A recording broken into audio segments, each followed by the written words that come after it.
Hello friends, welcome to Science Magnet. दोस्तों कैसे हैं आप लोग सभी? आई होप सभी अच्छे हैं, शानदार हैं, जानदार हैं। स्टार्ट करते हैं दोस्तों आज का सेशन।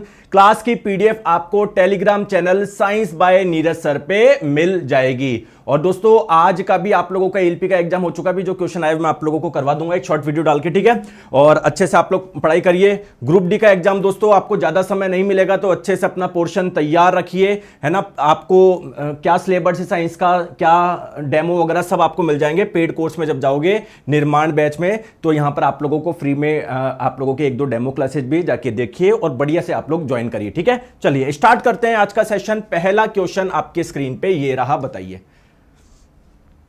दोस्तों। आप लोगों को चार ऑप्शन दिए हुए हैं, बताइए कौन से ऑप्शन में आपको अदिश यानी स्केलर और सदिश यानी वेक्टर दोनों राशि है, बताओ। चलिए दोस्तों पहले ऑप्शन नंबर डी पे चलते हैं। पहले तो मुझे बताओ सदिश राशि यानी वेक्टर क्वांटिटी किसे बोलते हैं? ऐसी राशियां जिनको व्यक्त करने के लिए केवल परिणाम नहीं, केवल मैग्नीट्यूड नहीं, साथ में डायरेक्शन भी बतानी पड़ेगी। जैसे मैं बोल रहा हूं कि मेरे ऊपर 100 न्यूटन का बल लग रहा है, तो केवल इतना काफी नहीं है, आपको बताना पड़ेगा 100 न्यूटन कहां पर लग रहा है, इस साइड लग रहा है, इस साइड लग रहा है ना। तो ये एक क्या है? सदिश राशि है। विस्थापन भी एक सदिश यानी वेक्टर क्वांटिटी है ना। संवेग भी एक सदिश राशि है, त्वरण भी एक सदिश राशि है। तो इस ऑप्शन में तो सारे ही सदिश राशि है, ठीक है, ये नहीं हो सकता। चलिए यहां पर बात करते हैं। वेग एक सदिश राशि है, पावर यानी शक्ति एक अदिश राशि है, एक स्केलर क्वांटिटी है, त्वरण एक सदिश राशि है, कार्य एक अदिश राशि है। तो इस ऑप्शन में सदिश राशियां भी है, अदिश राशि भी है। Correct answer option number A हो जाएगा। कुछ बच्चे ऑप्शन नंबर बी बोल रहे हैं, ऊर्जा एक अदिश राशि है, दाब भी अदिश है, तापमान भी अदिश है, समय भी अदिश है। तो इसमें सारे ही अदिश है, सारे ही आपके स्केलर है। हमको ऐसा ऑप्शन चुनना है जिसमें दोनों हो। चलिए नेक्स्ट क्वेश्चन आपकी स्क्रीन पे बताएंगे, कौन सा मूल मात्रक है? देखिए दोस्तों जितनी भी राशियां होती है उसको दो पार्ट में बांट सकते हैं। एक होता है फंडामेंटल क्वांटिटी यानी मूल राशि, और दोस्तों कुछ राशि को बोलते हैं डेराइव्ड क्वांटिटी यानी व्युत्पन्न राशि। व्युत्पन्न राशि किसको बोलते हैं? जो किसी और राशियों पर निर्भर करती है। तो 7 राशियां ऐसी है जो किसी पे निर्भर नहीं करती है। कौन कौन सी? एक तो लेंथ हो जाएगा, लंबाई हो जाएगा, एक टाइम हो जाएगा समय, एक मास यानी द्रव्यमान हो जाएगा, एक लुमिनस इंटेंसिटी यानी ज्योति तीव्रता, एक अमाउंट ऑफ सब्सटेंस यानी पदार्थ की मात्रा, एक आप लोगों का इलेक्ट्रिक करंट हो जाएगा, ठीक है। तो ये 7 हो जाएगा। एक कौन सा बचा है? टेम्परेचर यानी तापमान। तो इन 7 राशियों के जो मात्रक होते हैं उन्हें हम लोग मूल मात्रक बोलते हैं। आ गई बात समझ में? जैसे पदार्थ की मात्रा, अमाउंट ऑफ सब्सटेंस, इसका मात्रक होता है मूल, तो ये एक मूल मात्रक हो गया। इलेक्ट्रिक करंट विद्युत धारा, इसका मात्रक होता है एम्पियर, तो ये भी एक मूल मात्रक हो गया। कूलम्ब आवेश का मात्रक होता है। क्या आवेश मूल राशि है? क्या नहीं है, केवल 7 मूल राशि है, उसमें कहीं पर भी आवेश नहीं है, चार्ज नहीं है। तो correct answer option number D हो जाएगा। आ रही है बात समझ में? Very good. तो correct answer option number D हो जाएगा। चलिए दोस्तों नेक्स्ट क्वेश्चन आपकी स्क्रीन पे। कोई कार विराम से नियत त्वरण के साथ चलना शुरू करती है। दोस्तों पहले कोई कार बिल्कुल विराम में थी, यानी प्रारंभ में इसका वेग कितना था? 0 था।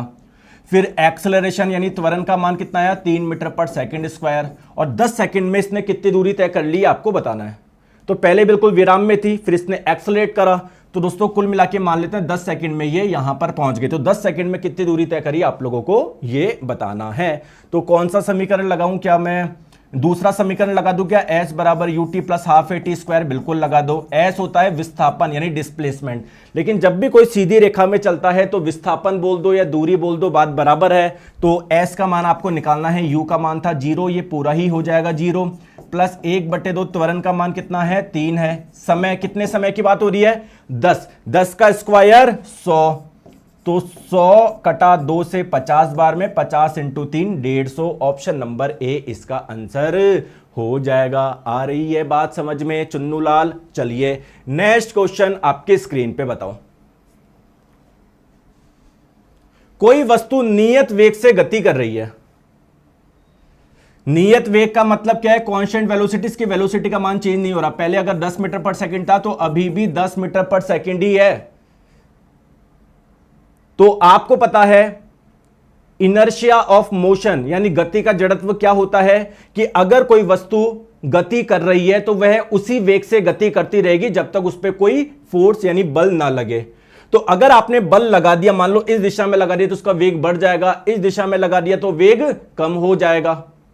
तो अगर आप चाहते हो उसी वेग से चलती रहे तो कोई बल ना लगाओ। Correct answer option number C हो जाएगा। आ रही है बात समझ में? चलिए बताइए। ये बढ़िया क्वेश्चन है, ध्यान से देखिए। क्वेश्चन आपकी स्क्रीन पे बताओ, बताओ।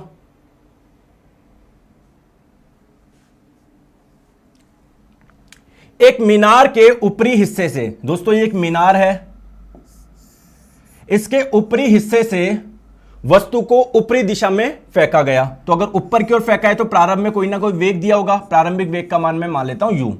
और दोस्तों ये ऊपर गई और कहां पर आ गई? नीचे आ गई। कितने सेकंड में? 5 सेकंड में। तो बोला जा रहा है कि प्रारंभ में जो आपने फेंका था उसको 12 मीटर पर सेकंड से फेंका था। तो बताओ इस मीनार की ऊंचाई क्या होगी? देखिए दोस्तों, मीनार की ऊंचाई को हम लोग मान लेते हैं x। क्या मान लेते हैं? x मान लेते हैं। आप लोग मुझे बताओ, जब ये ऊपर जाके नीचे आ गए इस जगह, तो इसका विस्थापन कितना होगा? डिस्प्लेसमेंट। तो विस्थापन क्या होता है? शॉर्टकट। शॉर्टकट क्या होता है? सीधे यहां से यहां पर आ जाती। तो विस्थापन का मान क्या होगा? x होगा। प्लस एक्स लू या माइनस एक्स? दोस्तों जहां से भी छोड़ते हो अगर उससे नीचे आ रही है तो विस्थापन का मान माइनस में लेंगे। मैंने कई बार आप लोगों को बताया है ना? तो बताइए। तो वापस मैं गति का दूसरा समीकरण लगा दूं, s बराबर ut plus half AT square. तो देखिए दोस्तों, जब वस्तु यहां से फाइनली यहां पर आ गई तो विस्थापन का मान हो गया माइनस एक्स। u का मान क्या था? 12 था। दोस्तों जहां से भी फेंक रहे हो अगर उससे ऊपर की ओर जा रही है तो वेग का मान धनात्मक लोगे तो 12। इसको यहां से यहां पर आने में कितना समय लगा? 5 सेकंड का समय लगा। ठीक है। प्लस 1/2 त्वरण का मान मैं क्या लूंगा? माइनस में लूंगा, माइनस जी। और जी का मान दिया हुआ है क्या? सर नहीं दिया हुआ। तो वैसे 9.8 होता है, 10 मान लो। ठीक है। और यहां से यहां पर आने में कितना समय लगा? 5। 5 का स्क्वायर कितना हो जाएगा? 25 हो जाएगा। क्लियर? तो माइनस एक्स 12 पंजे कितना हो जाएगा? 60 हो जाएगा। ये 10 कटा 2 से 5 बार में तो -5 × 25। क्लियर है? तो ये कितना हो जाएगा? माइनस एक्स बराबर 60 में से 25 पंजे 125 गया। तो x का मान कितना हो जाएगा? 125 माइनस 60। तो 5 में से 0 गया 5, 12 में 6 गया 65। x का मान आ गया 65। और x आपने क्या माना था? इस टावर की ऊंचाई मानी थी। ऑप्शन नंबर सी हो जाएगा। क्लियर है क्या? बोलो, क्या बोलना चाह रहे हो? प्रतिम पाल जी बताओ।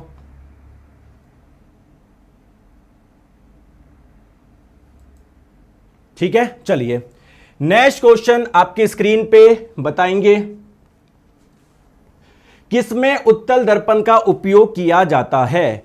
तो देखिए दोस्तों, पहले तो मैं आपको बताऊं अवतल दर्पण यानी कॉनकेव मिरर के यूज क्या क्या होते हैं। तो आप लोग एक ट्रिक से याद रखो। हेलो दोस्तों, सुबह शाम ट्राई करो। आइए करते हैं। तो H से हो जाएगा गाड़ी की हेडलाइट, इसमें आप लोगों का कॉनकेव यानी अवतल दर्पण का इस्तेमाल होता है। D से हो जाएगा दोस्तों डेंटिस्ट मिरर, डेंटिस्ट मिरर। ठीक है। S से हो जाएगा शेविंग मिरर हो गया या सोलर कुकर हो गया, इनमें इस्तेमाल होता है। ठीक है, शेविंग मिरर हो गया, सोलर कुकर हो गया। T से हो जाएगा टॉर्च। इन सभी में इस्तेमाल होता है किसका? अवतल दर्पण का। उत्तल दर्पण का इस्तेमाल कहां पर होता है दोस्तों? गाड़ी के साइड में जो मिरर लगा होता है उसमें उत्तल दर्पण होता है। कार में आपने देखा होगा कि इधर मिरर लगा होता है पीछे का व्यू देखने के लिए, जिसे रियर व्यू मिरर बोलते हैं, उसमें भी उत्तल दर्पण का इस्तेमाल होता है। तो करेक्ट आंसर आपका ऑप्शन नंबर डी हो जाएगा। चलिए दोस्तों, नेक्स्ट क्वेश्चन आपके स्क्रीन पे बताएंगे। बताओ सर, आपने जो एनवायरमेंट के क्वेश्चन कराया था बायोडिग्रेडेबल वाला, सेम एग्जैक्ट वही क्वेश्चन आया है दोस्तों। केवल वो नहीं, सारे क्वेश्चंस मैंने आपको कराए थे ना, जैसे 9 क्वेश्चन आए थे कल की तीनों शिफ्ट में, 9 9 9। तो एक भी क्वेश्चन ऐसा नहीं है जो आपकी क्लास से बाहर गया हो। तो अच्छे से पढ़ो, टेंशन मत लो बिल्कुल भी। जब किसी उत्तल लेंस के सामने f1 और 2f1 के बीच में वस्तु रखी जाती है तो बनने वाला प्रतिबिंब क्या होगा? देखिए दोस्तों, ये रहा आपका उत्तल लेंस, वस्तु को आपने रखा है f1 और 2f1 के बीच में। तो प्रतिबिंब कैसा बनेगा? कोई 2 प्रकाश की किरण निकाल दो, अपवर्तन के बाद में जहां पर मिलेगी वहां पर प्रतिबिंब बनेगा। तो एक प्रकाश किरण मैंने निकाल दी ऐसे मुख्य अक्ष के समांतर, और जब भी मुख्य अक्ष के समांतर कोई प्रकाश किरण आती है तो वो इस वाले फोकस से होके जाती है। एक प्रकाश किरण निकाल देता हूं मैं यहां से, तो जब भी प्रकाशीय केंद्र से कोई प्रकाश किरण आती है उसमें कोई विचलन नहीं होता, सीधे सीधे वो चली जाती है।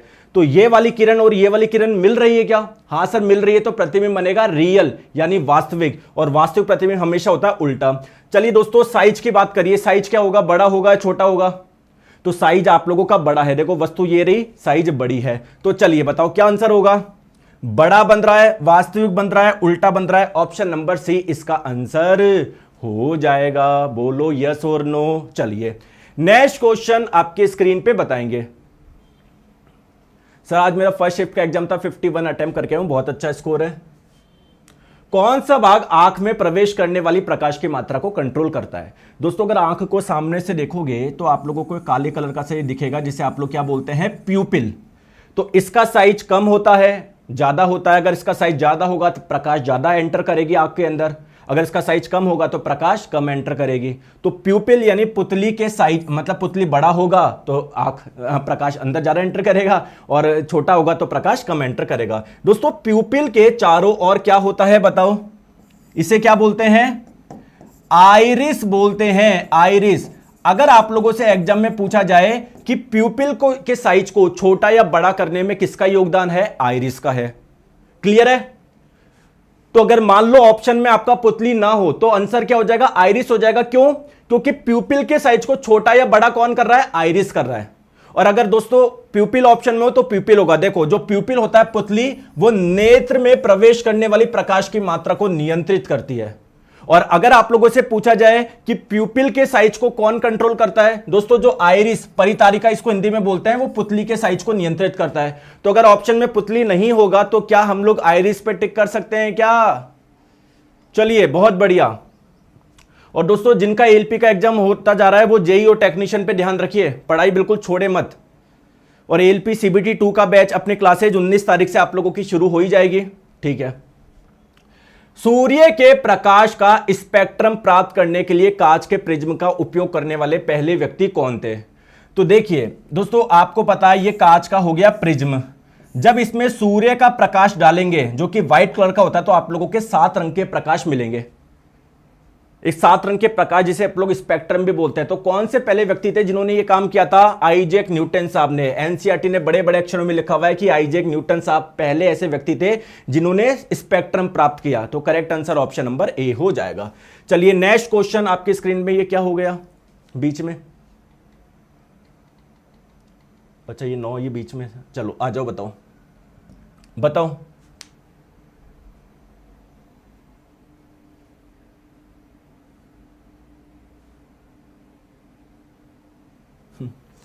हाँ कुछ देखो एलपी ने इस बार गड़बड़ कर दिया, साइंस के जो 20 क्वेश्चन आए थे 9 ही आ रहे हैं।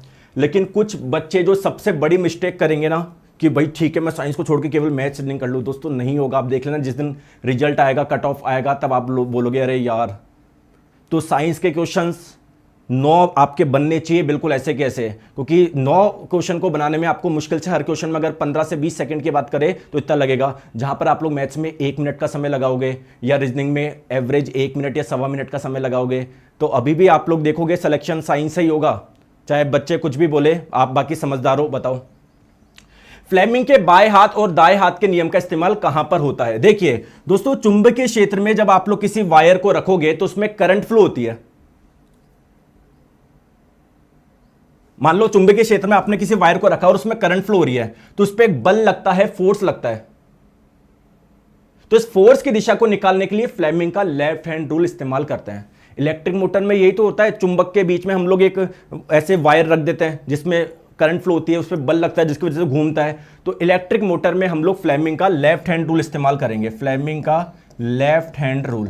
जनरेटर क्या होता है? देखो जनरेटर करंट प्रोड्यूस करता है, भाई शादियों के बाहर लगे रहते हैं ना। तो अगर हम लोग किसी चुंबकीय क्षेत्र में कोई कुंडली रख दे और जब उससे गुजरने वाले चुंबकीय क्षेत्र में परिवर्तन होता है तो उसमें करंट डेवलप होती है, तो करंट की दिशा क्या होगी उसको निकालने के लिए फ्लेमिंग का राइट हैंड रूल इस्तेमाल करते हैं। तो फ्लेमिंग का right hand rule basically generator में इस्तेमाल होगा। ऑप्शन नंबर बी बोलो, समझ में आ रहा है नहीं आ रहा? क्लियर है? चलिए बताओ कोलाइडल कणों को अलग करने के लिए कौन सी तकनीक उपयोग करी जाती है? दोस्तों कोलोइड एक प्रकार का विषमांगी मिश्रण है, हेट्रोजेनियस मिक्सचर है। और दोस्तों कोलोइड में पार्टिकल का साइज इतना बड़ा नहीं होता, ठीक है, थोड़ा बड़ा होता है लेकिन इतना बड़ा नहीं होता कि आप लोग जब फिल्टर पेपर से पास करोगे तो उसके कण अलग हो जाएंगे। इसके लिए एक विशेष मेथड का इस्तेमाल किया जाता है जिसका नाम है सेंट्रीफ्यूगेशन टेक्निक। एनसीईआरटी ने बड़े बड़े अक्षरों में लिखा हुआ है कि है ना, आप लोग है ना फिल्ट्रेशन का इस्तेमाल नहीं कर सकते, एक मेथड का इस्तेमाल करेंगे, सेंट्रीफ्यूगेशन मेथड। क्लियर है? कई बार मैंने आपको बता दिया क्या है मेथड, सारी चीजें। चलिए बहुत बढ़िया, नेक्स्ट क्वेश्चन आपके स्क्रीन पे बताएंगे। बताओ, किसी अणु की परमाणुकता क्या होती है? जैसे दोस्तों ऑक्सीजन का एक अणु है, वो दो एटम, दो परमाणु से मिलकर बना होता है, तो एटोमिसिटी किसको बोलते हैं? परमाणुकता, कि उसके एक अणु में, एक मॉलिक्यूल में कितने परमाणु हैं। तो एक अणु में परमाणुओं की संख्या, correct answer option number C. तो ऑक्सीजन की परमाणुकता पूछे तो 2 हो जाएगा, हाइड्रोजन की पूछे तो 2 हो जाएगा, हीलियम की पूछे तो हीलियम का केवल 1, क्योंकि उसका जो एटम नहीं जुड़ता, उसका एटम अकेला ही रहता है। ठीक है, चलिए आ जाओ। एक बच्चा बोल रहा है सर ग्रुप डी की आंसर की कब आएगी? आ जाएगी यार, 1-2 दिन में, टेंशन क्यों ले रहे हो आप? हैं? चलो, कौन सा अंग स्तरीकृत स्क्वैमस उपकला उत्तक से बना है? तो देखिए दोस्तों, उपकला उत्तक अलग अलग प्रकार के होते हैं। कुछ कुछ उपकला उत्तक ऐसे होते हैं जिनकी कोशिका बिल्कुल पतली पतली और चपटी चपटी होती है, इसको बोलते हैं शल्की उपकला उत्तक। ठीक है, इंग्लिश में आप लोग क्या बोलेंगे बताओ? Squamous epithelial tissue. दोस्तों अगर आप लोगों की बिल्कुल सिंगल लेयर है तो इसको बोलेंगे सिंपल स्क्वैमस एपिथेलियल टिश्यू, सरल शल्की उपकला उत्तक। और दोस्तों कुछ कुछ कई बार आप लोग क्या देखोगे, बहुत सारी लेयर आप लोगों को मिलेगी, बहुत सारी परतें मिलेगी, इसको बोलेंगे स्ट्रेटिफाइड स्क्वैमस एपिथेलियल टिश्यू, यानी स्तरीकृत शल्की उपकला उत्तक। तो ये वाला उत्तक कहां पर पाया जाएगा? आपके स्किन यानी त्वचा में पाया जाएगा। क्लियर है? Correct answer option number B हो जाएगा। आ रही है बात समझ में? Very good. चलिए नेक्स्ट क्वेश्चन। डैश उत्तक में मैट्रिक्स होता है और कोशिकाएं मैट्रिक्स में अंतर्निहित होती है।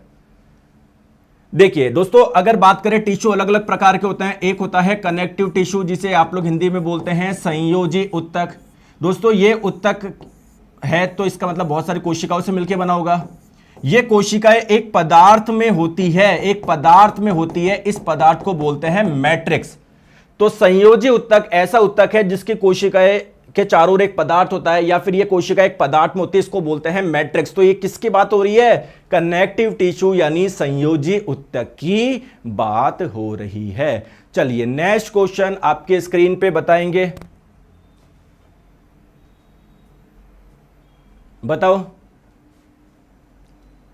कौन सा उत्तक है जो कि त्वचा के नीचे और आंतरिक अंगों के बीच में पाया जाता है? त्वचा के नीचे और आंतरिक अंगों के बीच में। तो देखिए दोस्तों, अलग अलग प्रकार के क्या होते हैं? उत्तक होते हैं, मैंने आप लोगों को कई बार बताया है। एक उत्तक है जिसका नाम है एडिपोज टिश्यू, है ना? क्या नाम है? Adipose tissue. इसका कार्य क्या होता है? एक सेकंड रुकिए। इसका कार्य क्या होता है? ये फैट यानी वसा को संग्रहित करता है, इसलिए इसको कई बार वसीय उत्तक भी बोल देते हैं, है ना? एडिपोज उत्तक को कई बार वसीय उत्तक भी बोल देते हैं। अब बात करते हैं ये वाला उत्तक पाया कहां पर जाता है? Adipose tissue. देखो, बिलो द स्किन, हमारी त्वचा के नीचे पाया जाता है, एंड बिटवीन इंटरनल ऑर्गन। दोस्तों दो इंटरनल ऑर्गन है, मान लो एक कोई अंग है, किडनी है, कुछ दूसरा अंग है, तो उसके बीच में भी आप लोगों को मिलेगा। ठीक है, तो करेक्ट आंसर आप लोगों का ऑप्शन नंबर बी हो जाएगा। Very good. चलिए नेक्स्ट क्वेश्चन आपकी स्क्रीन पे बताओ।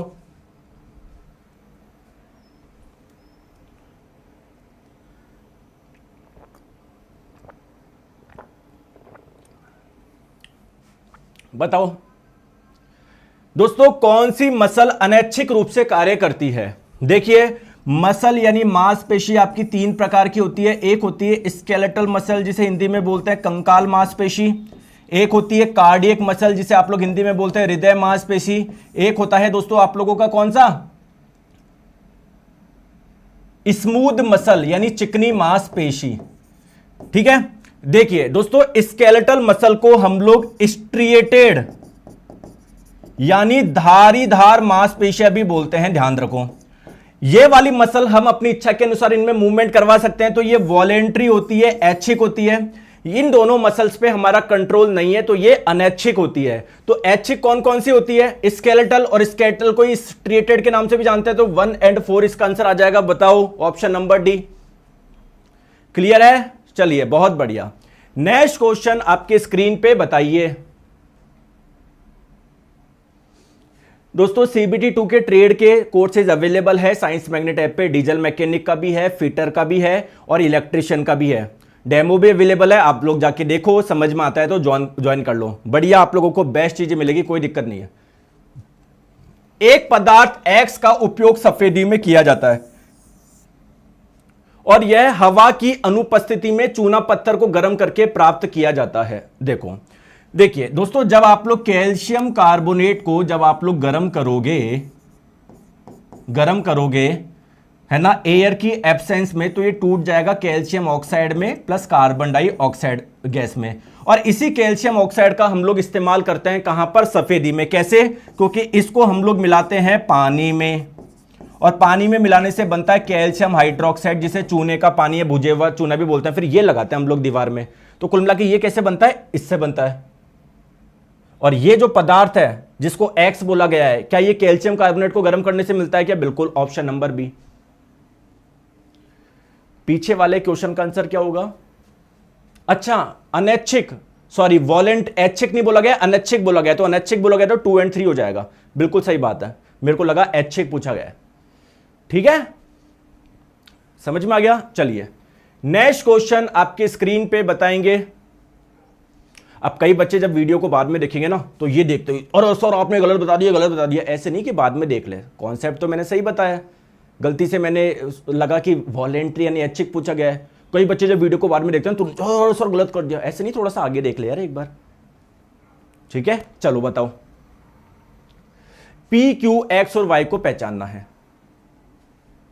देखिए दोस्तों, जब किसी सॉलिड यानी ठोस को जब आप लोग गर्म करते हो और वो सीधे ही गैस में कन्वर्ट हो जाता है, तो इस प्रक्रिया को बोलते हैं सब्लिमेशन यानी ऊर्ध्वपातन। तो जरूर वाई क्या है? गैस है। जब किसी गैस को और गर्म करते हैं तो प्लाज्मा अवस्था मिल जाती है, इस प्रक्रिया को बोलते हैं आयनाइजेशन। हिंदी में क्या बोलते हैं? आयनीकरण। जब किसी गैस को ठंडा करते हैं तो वो लिक्विड स्टेट में आता है, इस प्रक्रिया को बोलते हैं कंडेंसेशन यानी संघनन।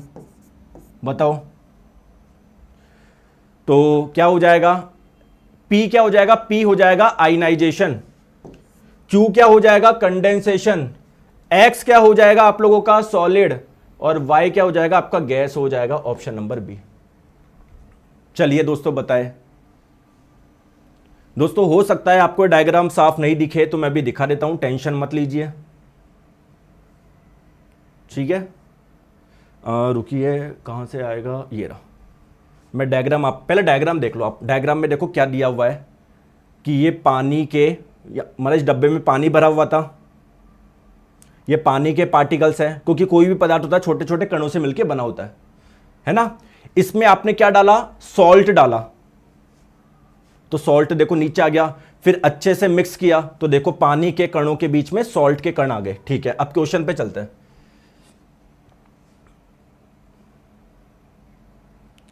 तो इससे क्या मतलब है दोस्तों? ये चीज तो हमको पता ही है, पदार्थ कणों से मिलकर बना हुआ है। और घुल गया इसका मतलब पानी के कणों के बीच में ये जो नमक है इसके कण के आगे बैठ गए। ठीक है, तो ये दोनों ही इस बात से प्रूव हो रही है, बी एंड सी। चलिए नेक्स्ट क्वेश्चन। गैसों को किस अवस्था में द्रवित किया जाता है?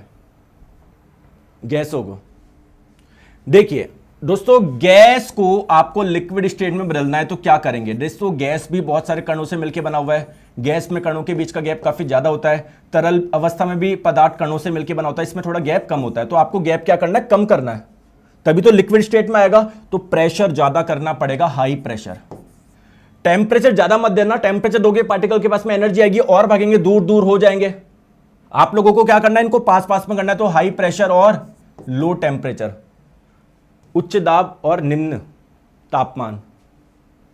हाँ, उच्च दाब और निम्न तापमान, ऑप्शन नंबर बी। ठीक है, चलिए वेरी गुड, आ जाओ। ये एनसीईआरटी में लिखा हुआ है बड़े बड़े अक्षरों में, कितनी बार बता दिया। चलो आ जाओ। एक मरीज का शरीर गंभीर रूप से जल गया है, किस प्रकार के उपकला ऊतक के सबसे अधिक प्रभावित होने की संभावना है? बताओ। तो देखिए दोस्तों, अगर जलेगा तो सबसे पहले स्किन पे प्रभाव पड़ेगा, त्वचा, और त्वचा में किस प्रकार का ऊतक पाया जाता है? मैंने अभी आपको बताया, स्ट्रेटिफाइड स्क्वैमस एपिथेलियल टिश्यू। देखो, स्क्वैमस यानी शल्की उपकला ऊतक किसको बोलते हैं? जहां पर कोशिकाएं पतली पतली और चपटी चपटी होती है। स्ट्रेटिफाइड में क्या होता है? एक की जगह बहुत सारी लेयर होती है, बहुत सारी लेयर होती है। तो ये हो जाएगा आप लोगों का, अच्छा इसको ए, ये बी, ये सी, ये डी, तो डी वाला टिश्यू यानी ऑप्शन नंबर सी इसका आंसर हो जाएगा। क्लियर है? चले आगे। चलिए नेक्स्ट क्वेश्चन आपकी स्क्रीन पे। दोस्तों, रदरफोर्ड साहब किसको डिस्क्राइब नहीं कर पाए? देखो, तो रदरफोर्ड साहब ने बोला कि यार जो एटम होता है ना, परमाणु, उसके बीच में न्यूक्लियस होता है, नाभिक होता है, और इलेक्ट्रॉन इसके चारों ओर चक्कर लगाता है, ठीक है, और न्यूक्लियस में पूरा पॉजिटिव चार्ज यानी धनावेश होता है। तो हमारा क्वेश्चन ये था कि ये पॉजिटिव चार्ज है, इलेक्ट्रॉन पे नेगेटिव चार्ज होता है, पॉजिटिव चार्ज नेगेटिव चार्ज को अट्रैक्ट करेगा, तो इलेक्ट्रॉन इसमें घुस जाना चाहिए था। या फिर ऐसे समझो, इलेक्ट्रॉन जब ऐसे चक्कर लगा रहा है, तो जब भी कोई आवेशित कण सर्कुलर पाथ यानी वृत्तीय पथ पर गति करता है तो वो कुछ एनर्जी रिलीज करता है, तो धीरे धीरे धीरे धीरे इसकी एनर्जी कम होगी, और ये जो बीच में धनावेश है इसको आकर्षित कर लेगा, तो इसमें घुस जाएगा, न्यूक्लियस फट जाएगा, एटम बचेगा ही नहीं, एटम स्टेबल रहेगा ही नहीं। तो इन्होंने जो मॉडल दिया इस हिसाब से तो एटम स्टेबल रहेगा ही नहीं, तो ये एटम की स्टेबिलिटी के बारे में नहीं बता पाए। क्लियर है क्या? तो इन्होंने जो बताया तो इसका ड्रॉबैक यानी कमी क्या था कि ये एटम की स्टेबिलिटी के बारे में नहीं बता पाए। चलिए, एक राशि का मान -6 मीटर पर सेकेंड है, ये क्या हो सकता है? बताओ बताओ। देखिए दोस्तों, मीटर पर सेकंड किसका मात्रक होता है? चाल का भी होता है, वेग का भी होता है, लेकिन क्या चाल का मान कभी नेगेटिव हो सकता है कि नहीं? वेग का हो सकता है कि? बिल्कुल। तो correct answer option number B हो जाएगा। आगे बात समझ में? बढ़िया क्वेश्चन था। चलिए सेकंड लास्ट क्वेश्चन आपकी स्क्रीन पे। अच्छा, ये लास्ट है, एक रह गया था, तो ये आपका होमवर्क है, अच्छे से बताइएगा। एक क्वेश्चन हमेशा मैं होमवर्क में देता हूं, तो आप लोग मुझे कमेंट करके बताना कि क्या हो इसका आंसर होगा, ठीक है। और दोस्तों, साइंस का फाउंडेशन बैच, निर्माण बैच आप लोग जुड़िए, तैयारी करिए दोस्तों, बेहतरीन, पूरा एनसीईआरटी ओरिएंटेड है। प्ले स्टोर पे जाओगे, साइंस मैग्नेट ऐप इंस्टॉल करोगे, पेड कोर्स में जाओगे, इधर जाओगे निर्माण बैच में, जब बाय नाउ कुछ डेमो क्लासेज भी अवेलेबल है, आप लोग देख सकते हो। पूरा सिलेबस का मैंने डिस्कशन कर रखा है, कैसे पढ़ेंगे, सारी चीजें है ना। तो एक बार प्ले स्टोर पे जाओ, साइंस मैग्नेट ऐप इंस्टॉल करोगे, वहां पर दिख जाएगा। और मैंने आपको लास्ट ईयर का बैच भी दे रखा है वीओडी, जिससे अगर किसी को जल्दी सिलेबस पूरा करना है तो उससे कर सकते हैं, बाकी डेली आपकी लाइव क्लास होती ही है। Thank you so much.